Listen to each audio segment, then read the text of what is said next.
혼자 되신 아버님께서 6남매 되는 자녀를 키우신 생각이 나면서 아버지 날도 있으면 좋겠다. 이제 그런 생각을 하고 이제 어머니 날 설교가 마친 다음에 목사님을 찾아갑니다. 그래서 우리 아버님이 이렇게 6남매를 키우시고 수고하셨는데 우리 아버님 생일이 6월 9일인데 그날을 좀 아버지 날로 정해서 교회에서 지내면 어떻겠냐 이제 요청을 해요. 그러니까 목사님이 너무 시간도 급하고 또 그러니까 6월 19일날 날을 정해서 이거 아버지 날로 보내면 좋지 않겠느냐. 그래서 6월 19일날 이제 그 교회에서 아버지 날로 정하고 그리고 이제 설교도 하고 보내게 되었는데 그때가 1910년도인데 그리고 난 다음에 62년이 지난 후에 여러 가지 일들이 있었지만 62년이 지난 후 1972년도에 닉슨 대통령 시절에 정식으로 이제 아버지 날 정해서 이때까지 아버지의 날로 이렇게 정하고 오게 되었습니다. 공교롭게도 저희 아버님 생신이 어제였어요.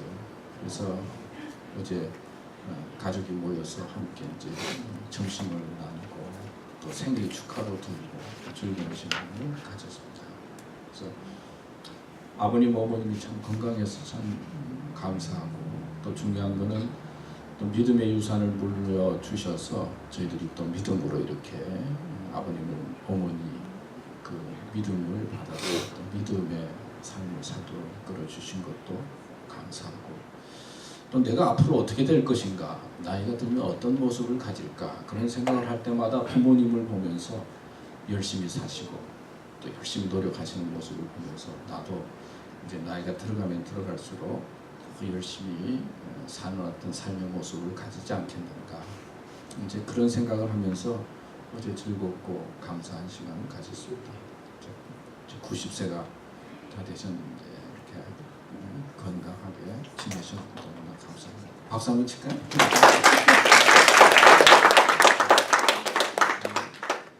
근데 뭐 아직까지 얼마나 똑똑하신지 또 눈 수술까지 해서 저는 눈이 잘 안 보이는데 눈도 잘 보이시고 또 귀도 잘 들리시고 또 생각도 많으시고 꿈도 많으시고 아직까지 그래서 꿈을 지었다 집을 지었다 맞췄다 그러시면서 하여튼 열심히 사시는 부모님 보실 때 참 감사하다 그런 생각이 듭니다. 여러분 아는 그런 이야기가 있죠. 그 10계명 중에 5번째 계명이 뭐죠? 아니야 크게 이야기. 큰 소리가 이 정도밖에. 내 부모를 공경하라. 그래서 옛날 주일학교에서 이제 유치원 다니는 꼬마들에게 10계명을 외워라. 그러니까 그 유치원 다니는 꼬마가 집에 와서 이제 계명을 외우는데 내 부모를 공경하라 그렇게 해야 되는데 내 부모를 공격하라 그렇게 외우더라고요. 내 부모를 공격하냐 공경이지 공격이 뭐냐 공경이냐 공격이냐 뭐 그게 아니냐고 뭐 그랬다는 이야기가 있잖아요. 근데 요즘은 부모님을 공경하기보다는 공격하는 젊은 친구들이 많은 것 같아요. 그리고 또 뭐 젊은 친구들뿐만 아니라 부모님을 향한 그 세대 차이도 많고 생각도 다르고 뭐 삶의 스타일이 다르니까 어떤 공경의 마음은 자꾸 사라지고 공격하고 하시고 뭐가 안 맞다고 막 그러면서 그런 어떤 세대가 되지 않았는가 그런 생각이 듭니다. 부모님을 공경한다는 것은 어떤 것이고 부모님을 공경한다는 것은 부모님을 소중하게 여기는 마음을 갖는 거죠. 그리고 또 부모님의 말씀을 잘 듣는 것이죠. 또 부모님을 공경한다라고 하는 의미 속에는 부모님께서 베풀어 주신 그 은혜, 헌신과 희생에 감사의 마음을 잊지 않는 것을 그래서 감사하다 그런 생각을 하는 것이죠. 그뿐만 아니라 부모님을 공경한다는 이 말씀 속에는 부모님이 힘들고 어려울 때 내가 좀 돌봐드리고 책임을 져야 된다 하는 의미도 있어요. 부모님을 내가 책임져야 되겠다 그런 생각도 해야 됩니다. 또 부모님하고 가까이 지내니까 부모님이 실수할 때도 있고 또 내 마음에 상처를 준 일도 있어요. 그런 것들은 공경한다라고 하는 말씀 속에서 빨리 잊어버리라는 거예요. 그런 것들은 빨리 잊어버리고 용서의 마음으로 부모님을 바라보고, 부모님이 언제나 우리 가족의 일원이라고 하는 것을 느끼면서 살아가도록 부모님을 생각하고 돌보라라고 하는 의미가 부모님을 공경하라라고 하는 말씀 속에 있다 생각이 되어집니다. 여러분, 오늘 아버지 날인데 아버지뿐만 아니라 한국에서는 어버이날로 해서 아버지 어머니 다 이렇게 생각하면서 보내잖아요. 미국은 특별히 아버지들이 고난당하고 힘들 때가 많은데 아버님들을 잘 생각하면서 여러분들을 더 잘 도우시면서 믿음의 길을 가는 것이 참 소중하고 축복이다 하는 것을 잊지 마시기 바랍니다. 오늘 읽은 이 본문의 말씀은 우리가 너무나 잘 아는 말씀이고 또 이 본문에 대한 설교 말씀도 많이 들었다고 생각이 돼요.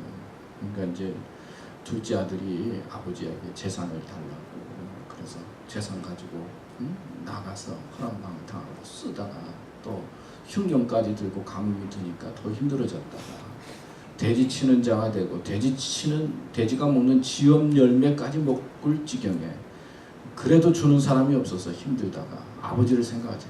아버지 집에 가면 먹을 것도 많고 품꾼도 있는데, 그러면서 아버지 집으로 돌아와서 아버지를 만나게 되고, 또 아버지는 돌아온 아들을 기쁘게 맞이하며 잔치를 벌이고, 그러면서 우리는 탕자와 같은 삶에서 아버지 품으로 돌아가는 자가 되어야 된다 하는 말씀이 오늘 성경에 있는 말씀이고 우리가 잘 아는 말씀이에요. 이 말씀을 보면 그 아버지를 떠난 그 삶, 아버지를 떠난 삶, 여기 아버지는 하나님을 상징하고 있는데 하나님을 떠난 삶이 어떤가라고 하는 것을 먼저 가르쳐주고 있죠. 아버지의 마음을 떠나게 되면 아버지는 안 보이고 재산만 보이게 되죠. 그러니까 물질의 종이 되는 거죠. 자유하고 싶어서 아버지에게 재산을 달라고 그래서 아버지의 품을 떠나면 자유할 줄 알았는데, 사실 하나님의 품을 떠난 인간의 모습은 자유하는 것이 아니라 물질의 종이 되어지고 죄의 종이 되어지고 세상의 종이 되어지고 자유자가 아니라 종처럼 살아간다는 그런 의미를 가르쳐주고 있죠. 또 말씀해 보면은 흉년이 들어서 이제 궁핍하게 되잖아요. 그리고 재산도 호랑방탕하게 되고, 원래 이 삶이라고 하는 건요, 한 번 이렇게 문제가 생기면요 겹치게 돼 있어요. 꼭 이상하게. 뭐 재산을 다 쓰고 어려워졌는데 또 흉년이 됐어. 그래서 어떻게 합니까? 돼지치는 그런 사람이 되잖아요. 근데 돼지 지엄 먹는 열매도 먹으려고 하니까 그것도 제대로 주지 않아서 먹을 수가 없었다. 다시 말하면 하나님 없는 인생이라고 하는 것은 언제나 궁핍하다는 거예요. 갖고 싶어도 먹고 싶어도 또 가져도 언제나 갈증 속에 살아갈 수밖에 없는 인생이라는 거예요. 궁핍하다는 거예요. 겉으로 보기에는 멀쩡한데 언제나 마음속에는 부족함과 그리고 채워지지 않는 그런 속에서, 예수님께서 십자가에 달리셔서 내가 목마르다라고 하는 표현의 말을 했잖아요. 목마름은 갈증을 말하잖아요. 먹어도 또 물 마셔도 또 지나면 또 갈증이 있는 것처럼 계속 하나님 없는 인생이라고 하는 것은 만족이 있을 것 같지만은 만족이 없다는 거예요. 궁핍 갈증 속에서 살아갈 수밖에 없는 그런 인생의 모습을 가르쳐주고 있어요. 그리고 하나님이 없다라고 하는 그 삶의 모습 속에서 이 아들은 방황하지 않아요. 방황하는 인생을 설명하고 있어요. 한국에는 아까도 기도하셨지만 메르스로 말미암아 얼마나 힘듭니까? 보도를 보니까 어떤 집에서 결혼식을 했는데, 뭐 결혼식이나 장례식 하는 게 참 힘들 것 같아요. 결혼식을 했는데 결혼식 사진을 찍었는데 신랑 신부도 마스크를 하고 사진을 찍고, 그리고 하객들도 다 마스크를 하고 사진을 찍었다. 또 뭐 중국에서 크루즈 여행객들이 3,000여 명이 와서 이제 도착을 해서 빵빠르를 하고 막 항구에서 이제 왔다고 막 환영을 하는데 위에서 멀쩡멀쩡 바라만 보고는 내리는 사람이 하나도 없을 때, 그러니까 뭐 경제적으로도 어렵고 불안하고 뭐 불신과 여러 가지 일들이 많죠. 또 그것에 또 겹쳐서 지금 한국에 가뭄이 또 심하다고 그래요. 가물어 가지고 지금 막 그래. 한 번 무슨 일이 생기면 그 일뿐만 아니라 언제나 삶은 겹치게 되어 있어. 갖다 놔 돈 다 떨어져서 어려운데 흉년이 됐어. 그래서 돼지 먹는까지 먹으려고 해도 먹을 게 없어요. 우리의 삶 속에는 이런 일들이 연속적으로 생길 수가 있어요. 근데 저는 이 말씀을 보면서 실패의 축복을 또 생각했어요. 사람이요 그럴듯하게 잘 살고 그러면요 좀 반성할 줄을 몰라요. 좀 괜찮으면은 그냥 괜찮은 대로 가요. 근데 실패를 했는데 실패를 통해서 내가 아버지 품으로 돌아가면 뭐 주시는 것도 있고 종도 많은데 그러면서 실패를 통해서 아버지께로 돌아가는 마음을 갖게 되잖아요. 그러니까 실패가 바로 축복이에요. 그러니까 믿음으로 우리가 세상을 바라보게 되면 실패가 아니요 실패할 때 하나님을 찾고 하나님을 의지하게 되면 실패가 우리에게 축복이 되는 거예요. 사실은. 그러니까 우리 믿음의 삶을 산다. 하나님을 의지하고 산다는 것이 얼마나 소중하고 귀한지 몰라요.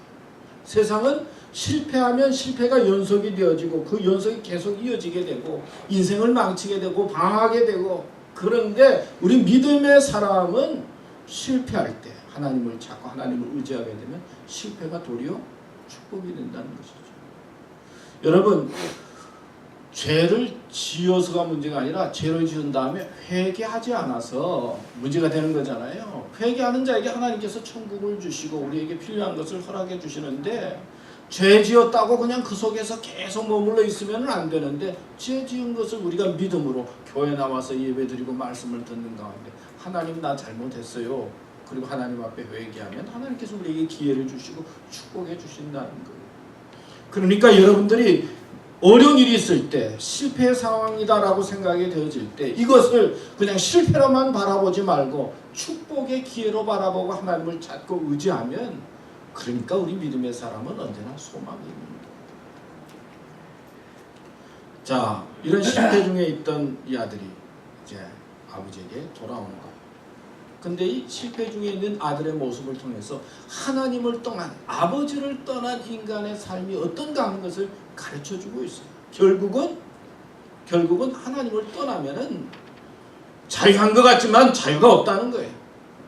언제나 궁핍하고 갈증할 수밖에 없고 방황할 수밖에 없는 것이 인생이다 하는 것을 강조하면서 하나님 아버지의 품으로 돌아오라. 그래서 오늘 설교의 제목이 하나님의 마음은 어떤가, 아버지의 마음은 어떤가 하는데 생각을 맞추어서 세 가지 여러분들에게 말씀을 드리려고 합니다. 첫째, 아버지의 마음은 뭐냐? 기다리시는 마음이에요. 관심을 갖고. 오늘 말씀에 보면 거리가 먼데 그렇게 나왔어요. 거리가 먼데. 거리가 먼데 아버지는 벌써 본 거예요. 그러니까 관심을 갖고 기다리시는 아버지의 마음을 가르쳐주고 있어요. 저도 보니까요, 무장 자녀에게만 관심이 자꾸 가요. 내리사랑이라고 말해요. 내리사랑이라고. 근데 자녀들은 또 나한테는 관심 없고 자기들 사는 데만 관심이 있더라고요. 자기들이 바쁘니까. 근데 부모님, 아버지의 관심은 자녀를 바라보면서 언제나 기다리고 또 저기가 필요한 것이 무엇일까? 자녀들을 생각하고 관심을 가지는 그런 아버지의 모습을 오늘 말씀 속에서 바라볼 수 있어요.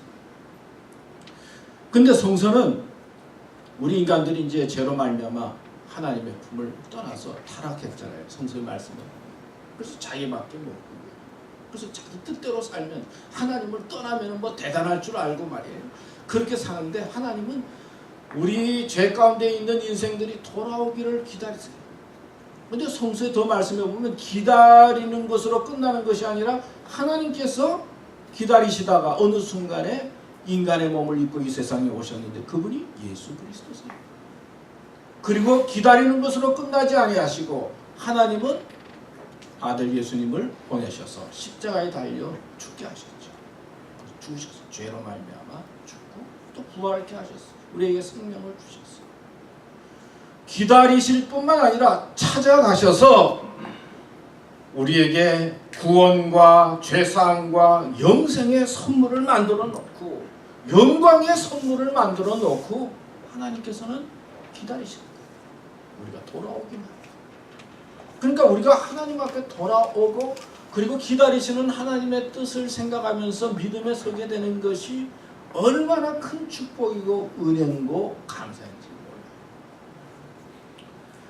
우리 한국의 유명한 목사님 가운데 곽선희 목사님이라고 하는 분이 있어요.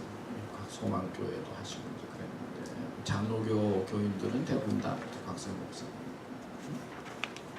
전에 이명박 대통령이 다녔던 교회지 소망교회 그게 이제 목사님이 있었는데 그 목사님 그래 보니까 그 목사님이 1950년도에 어렸을 때 이제 공산당에 의해서 저 먼 그 산 위에서 아버지가 처형당하는 거, 그러니까 아버지하고 두 사람을 서에서 이제 총 맞아 죽는 것을 이제 보는 거예요. 그러니까 공산당들이 있으니까 갈 수는 없고 산 위에서 이제 보죠. 그러다가 이제 공산당들이 가고 날이 어두워진 다음에 내려와서 이제 보니까 세 사람 중에 아버지는 숨이 끊어졌고 두 사람은 숨이 붙어 있더래요. 그래서 마음이 그래요. 그냥 울면서 아버지 그러고 있는데 그 죽은 아버지의 목소리가 들리더라고요. 야, 너가 빨리 도망가라. 너가 살아야 효자다. 응? 너가 살아야 효자다. 그러니까 빨리 도망가. 그런 소리가 들리더라고요. 그래가지고는 그때 이제 도망을 쳐서 내려왔다가 나중에 수복된 다음에 이제 아버지 장례를 했다 그런 이야기를 하면서 하시는 이야기가 아버지는 죽어서도 아들을 생각한다는 거예요. 아버지의 사랑이라고 하는 거는 부모님의 사랑이라고 하는 거는 살았을 때도 사랑하지만은 죽어서도 사랑하는 게 부모의 사랑이다. 죽어서도 생각하고 사랑하는 것이 우리 부모님의 사랑이다. 그러니까 부모님을 향한 마음을 잊지 말아야 된다는 표현의 말씀을 했어요. 예수님께서 우리를 위해서 죽으셨어요. 그러니까 하나님의 사랑이라고 하는 것은 그냥 사랑한다고 하는 것이 아니라 죽음의 사건을 통해서 우리에게 구원과 영생을 허락해 주시는 복된 사랑인 거예요. 하나님께서 우리를 기다린다, 참고 인내하신다라고 하는 것이 성경에 많이 나오잖아요. 기다리시는 하나님. 그냥 기다리는 것이 아니라 놀라운 선물, 하나님을 믿는 자에게 주시는 어떤 축복과 구원과 영생의 선물을 준비하고 우리를 기다리고 있다는 것입니다. 이것을 믿음으로 발견하고 깨닫고 그리고 믿어지는 자에게 하나님께서 축복해 주시는 것입니다. 아버지의 마음은 관심을 갖고 기다리고 또 돌아오는 자에게 축복해 주시는 그 하나님의 사랑, 하나님의 은혜를 우리는 알아야 될 것입니다. 두 번째, 아버지의 마음은 측은히 여기는 마음입니다. 오늘 말씀에도 보면요, 성경이 이렇게 기록하고 있어요. 지금부터는 아버지의 아들이라 일컬음을 감당하지 못하겠나이다. 나를 품꾼의 하나로 벗어서 그렇게 내가 말해야 되겠다 하고 아버지한테 갑니다. 그랬더니 아버지가 먼 데서 그를 보고 측은히 여겨 달려가 목을 안고 입을 맞추니 그랬어요. 측은히 여겼다. 불쌍히 여겼다. 이웃을 향해서 우리가 바라볼 때 어떤 눈으로 바라보는지 모르겠어요. 사람들 중에 좀 여유가 없다든지 그리고 풍성하지 못하면 자꾸 이렇게 판단하고 정죄하는 데 관심이 많은 사람이 있어요. 신기하게 막 판단을 해요. 우리 한국 사람의 어떤 특징 가운데 우리가 막 열심히 살고 또 바쁘게 살고 최선을 다해서 살았기 때문에 좀 마음의 여유가 좀 부족하다 그런 생각이 들 때가 있어요. 뭐 저도 마찬가지예요. 그래서 뭐 비판하고 판단하고 아주 막 정죄하고 그런 것들이 많아요. 믿지 못해요. 그런데 좀 여유가 있고 마음이 넓은 사람은요, 판단하고 정죄하기보다는 측은히 여기고 이해하고 받아들이는 마음이 많아요. 이해심이 많아요. 상대방을 좀 생각할 줄 아는 마음이 많아요. 근데 이 아버지의 마음은 아들이 돌아오니까 너 옛날에 너 돈 달라고 그래가지고 도망갔지. 너 어떻게 살았어? 뭐 그런 생각, 그런 판단이 아니라 잘못했지만은 그런 이야기를 하는 것이 아니라 측은히 여기는 거야.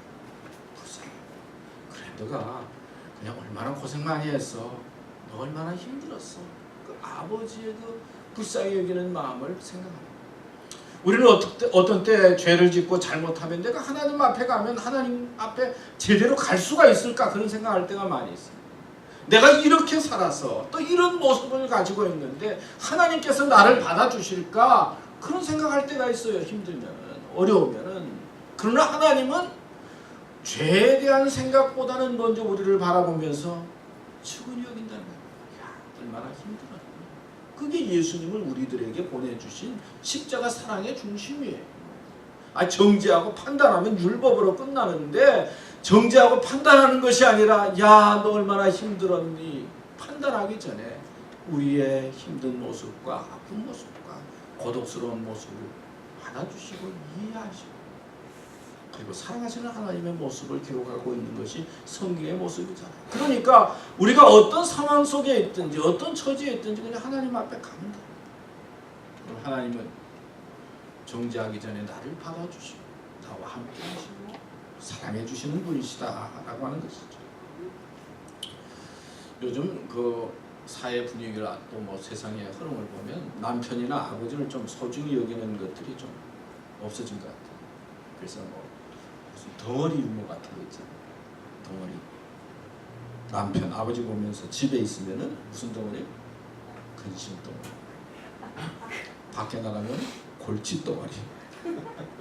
마주 앉아 있으면은 왼수 덩어리. 원수도 아니고 왼수라고 그랬어요. 왼수. 그리고 며느리한테 맡겨 놓으면은 구박 덩어리. 혼자 내보내면 사고 덩어리. 맞는 것 같기도 하고 날 보니까. 또 뭐 이사 이야기 많이 하자. 이사 지금 다 싸놓고 남편이 빨리 저기 뭐 차에 앉아 있어야지 안 그러면 두고 간다고 그래요. 빨리 차에 앉아 운전석에 앉아 있어야 된다. 요즘은 그냥 운전석에 앉았으면 그래도 또 두고 간대 그냥. 그래가지고 마누라가 애끼는 강아지를 꼭 끌어안고 운전석에 앉아 있어야 사실. 어떡하죠, 그죠? 근데 남편들이 멋있는 것 같아. 그래도 남자들 이런 이야기가 돌아도 아무렇지도 않고 그냥 자기 일에 충실하는 우리 남자분들, 아버지들 대단하십니다. 아니요, 박수. 근데 지금은 조금 남자들이 요 정도지만 이제 시간이 지나면 지날수록 이제 점점 더 힘들어질 것 같아. 여자들의. 자, 그렇기 때문에 우리들은 아버지와 남편을 좀 잘 챙겨주셔야 될 것 같아요. 장승환이라고 하는 어린 아이가 이제 시를 지었는데 아빠 품에 안기면 솜처럼 따뜻해요. 아빠 등에 기대면 아무것도 부러운 게 없어요. 아빠 어깨 위에 앉아 보면 아주 먼 우주가 다 보여요. 시를 지었는데 참 잘 지은 것 같아요. 여러분, 하나님은 우리를 긍휼히 여기시는 분이시고 측은히 여기시는 분이시다 말씀하셨습니다.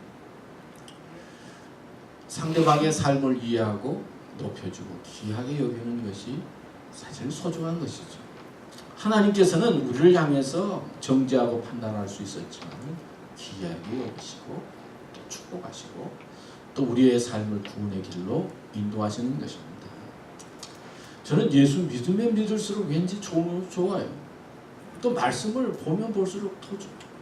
왜냐하면 너무나 우리를 사랑하시고 인도하시는 하나님의 사랑을 느끼고 그리고 우리를 그냥 책망하실 수 있지만 이해하시고 이끌어 주시는 그리고 불쌍히 여기시는 하나님의 그 섭리를 생각할 때 얼마나 감사한지. 아버지의 마음은 측은히 여기고 불쌍히 여기는 마음을 가지고 있다. 하나님의 마음은 그렇다. 하는 거 여러분 기억하시기 바랍니다. 그 다음에 마지막으로 하나님 아버지의 마음은 모든 것 다 주시는 마음이에요. 주고 싶은 마음이에요. 주고 싶은 마음이에요. 오늘 말씀에도 보면 아들이 돌아오니까 잃었던 아들이 돌아왔다고 뭐 손에 가락지도 키우고 옷도 입히고 뭐 송아지도 잡고 말이에요. 잔치하잖아요. 아버지는 우리를 받아들이고 즐거워하시고 주시는 분이시다 하는 말씀입니다. 하나님은 우리를 향해서 축복을 주시는 분이에요. 그래서 믿음 생활 잘하면 감사합니다. 받았습니다. 언제나 그런 감사의 마음이 생기잖아요. 뭐 왜 이렇게 없습니까? 그게 아니잖아요. 힘들어도 어려워도 주시는 은혜 가운데 하나님의 은혜를 깨닫게 되면 마음속에 감사가 넘치게 되는 것이죠. 여러분 잘 아는 이야기 가운데 이런 이야기가 있죠. 옛날에 임금님이 어느 고을에 이제 방문하게 되었는데 효자들이 임금님 오신다고 그러니까 어머니를 등에 업고 몇 리를 걸어가지고 이제 임금님을 만나게 돼요. 임금님이 그 자리에서 그 이야기를 듣고 효자들을 보면서 야 그래 나를 보기 위해서 먼 길까지 어머니 모시고 왔으니까 참 또 효자다. 그래서 이제 상을 내렸어요. 근데 불효자 아들이 이제 이 소식을 들은 거예요. 이제 또 특별히 불효자들이 욕심들이 많아요. 나도 좀 상 좀 받아야지. 또 임금님이 오신다는 이야기를 듣고는 안 가겠다는 어머니를 막 등에 업어가지고 말이에요. 또 동네에 나간 거예요. 임금님이 다 소식을 들은 게 다 알잖아요. 근데 노모를 모시고 이제 그 부여자가 이제 와서 서 있는 거를 보고는 또 임금이 이제 상을 주신 거예요. 수고했다. 옆에 신하들이 아니 임금님 그 사람은 그 이야기 듣고 지금 쇼한 건데 왜 상을 주시느냐 그랬더니 효도는 흉내만 내도 그 잘하는 거다. 그래서 상을 줬다. 효는 흉내만 내도 복 받는 거예요. 사실. 성경에 보면 에베소서 6장 2절에 보면 내 부모를 공경하라. 이것이 약속 있는 첫 계명입니다. 내가 잘 되고 땅에서 장수하리라 그런 말씀입니다. 약속 있는 첫 계명이 뭐냐? 하나님께서 약속으로 주시는 첫 번째 계명이라는 거예요. 하나님께서 첫 번째로 약속으로 주시는 첫 번째 계명이 뭐냐? 부모님을 공경하면 내가 땅에서 어떻게 된다고? 잘 되고 그리고 장수하리라. 하나님께서 효도하는 자에게 이런 축복해 주신다는 축복의 말씀을 하신 거예요. 하나님의 마음은 주시고자 하는 마음이에요. 주려고 해도 받을만 하지 못하니까 못 받는 경우가 많다니까요. 우리는 받기만 바라는데 받을 마음을 만들어야지. 그리고 받을 자세를 가져야 되잖아요. 근데 하나님께서는 부모님을 공경하는 자에게 이렇게 약속으로 축복해 주신다 말씀하시면서 주시는 하나님의 모습을 우리들에게 말씀하고 있습니다. 아버지의 마음은 기다리는 마음이에요. 기다린다는 것은 찾아가면 우리의 삶이 회복된다는 거예요. 아버지의 마음은 측은히 여기는 마음이에요. 여러분 어떤 처지에 있든지 아버지한테 가서 내가 이렇게 했습니다 하면 아버지는 받아들여요. 그리고 긍휼히 여기 있어요. 그리고 아버지는 주시는 마음을 갖고 있어요. 여러분들이 아버지 앞에 바로 서면은 자꾸 주시고자 하는 것이 부모님의 마음이다 하는 말씀을 통해서 하나님의 마음도 아버지의 마음과 같다는 것이 누가복음 15장의 말씀입니다. 오늘 말씀을 마음속에 새기면서 아버지에게 전화 안 하신 분들 오늘 가서 전화도 하고 또 아버님을 사랑한다고 말씀도 하고 또 부모님 자아를 공경해서 아름다운 삶을 살아가는 여러분들 되시기를 축복합니다. 기도하겠습니다. 하나님 아버지 감사합니다. 오늘도 저희들에게 아버지 날 또 생각하면서 또 하나님 아버지 생각하면서 말씀을 나누도록 도와주셔서 감사합니다. 우리들이 살다 보면 부모님에게 공경의 마음을 갖기보다는 어떤 때는 공격하게 되고 또 이해하지 못해서 힘들어할 때도 많이 있고 또 어려울 때도 많이 있습니다.